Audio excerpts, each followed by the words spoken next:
Bismillahirrahmanirrahim. Assalamualaikum warahmatullahi wabarakatuh. Pada kesempatan kali ini kita akan belajar di kelas 8 ya.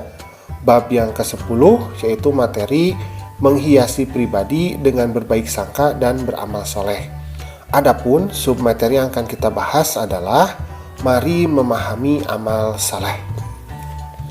Tetapi sebelumnya, bagi kamu yang belum subscribe, silahkan subscribe dulu, pencet tombol like, kemudian share channel Guru Cerdas.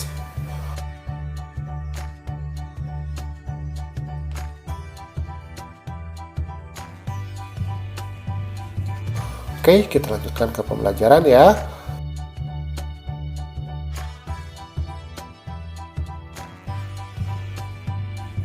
Amal soleh ini artinya adalah segala perbuatan yang bermanfaat bagi dirinya atau orang lain dan sesuai dengan akal rasional, Al-Quran, serta As-Sunnah.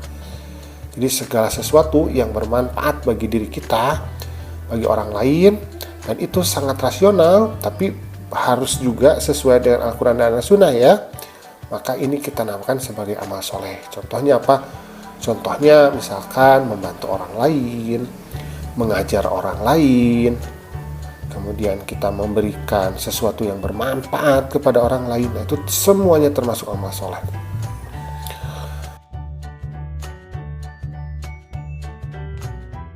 Nah, kemudian kebalikan dari amal soleh ini adalah amal sayyi'ah, yaitu amal yang mendatangkan mudarat.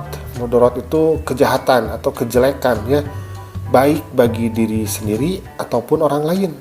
Misalkan mencuri, berbohong ya, itu adalah hal-hal yang sebetulnya akan membawa kejelekan ya, akan membawa keburukan bagi diri kita sendiri ataupun bagi orang lain. A'udzubillahi minasyaitonirrajim.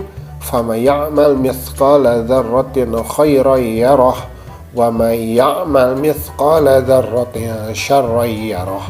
Maka siapa yang mengerjakan kebaikan seberat zarah biji sawi, niscaya dia akan melihat balasannya, dan siapa yang mengerjakan kejahatan seberat zarah biji sawi, dia juga akan melihat balasannya. Quran surat Al-Zalzalah ayat ke-7 dan ke-8. Jadi ingat bahwa segala apapun yang kita lakukan, apakah itu kebaikan ataupun keburukan, semuanya tercatat oleh Allah, karena Allah itu maha teliti. Maka harus hati-hati ya ketika kita melakukan sesuatu. Pastikan bahwa apa yang kita lakukan adalah kebaikan. Kemudian suatu amal soleh ini akan sah jika memenuhi syarat-syarat tertentu.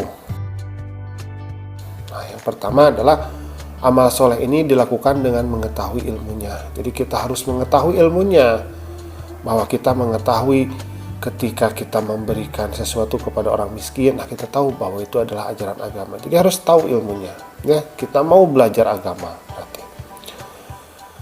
Kemudian amal soleh itu dikerjakan dengan niat ikhlas karena Allah. Nah, maka harus hati-hati dengan yang kedua ya, karena amal soleh itu akan bermakna di hadapan Allah apabila hal tersebut memang dilakukan dengan ikhlas.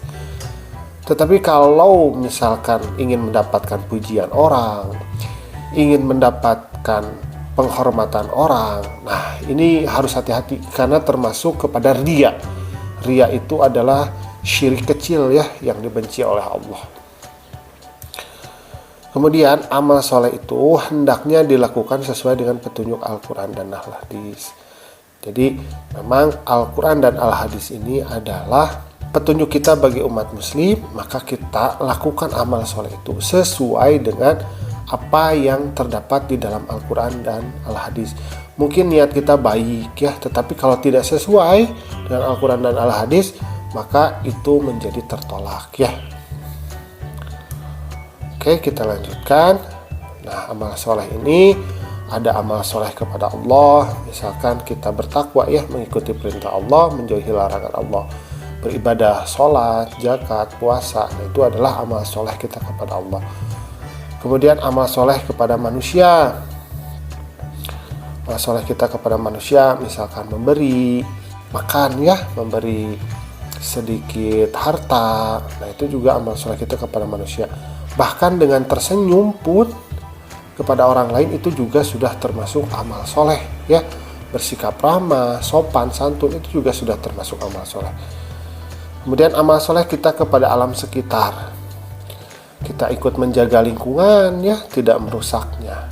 Baik kepada binatang, tumbuhan ataupun benda-benda mati ya. Kepada binatang jangan sampai kita berbuat zolim ya. Misalkan menyiksa kucing ya, tidak boleh. Kepada tumbuhan juga sama ya. Misalkan kita mematah-matahkan ranting dengan sembarangan, itu juga tidak boleh. Nah, kita boleh melakukannya kalau memang diperlukan. Misalkan ya di rumah banyak kecoa, nah boleh kita bunuh kecoanya karena memang itu merusak. Atau di rumah banyak tikus, boleh kita membunuh tikus karena itu berbahaya. Atau misalkan kalau di taman kita sudah semak belukar ya, nah, kita bersihkan, kita cabut rumputnya, itu tidak apa-apa. Tapi kalau misalkan dengan sengaja kita lewat di rumah orang, kita patah-patahkan ranting pohonnya, itu tidak boleh. Nah, alhamdulillah pembelajaran kita pada kesempatan kali ini sudah selesai. Terima kasih ya sudah mau menyimak. Assalamualaikum.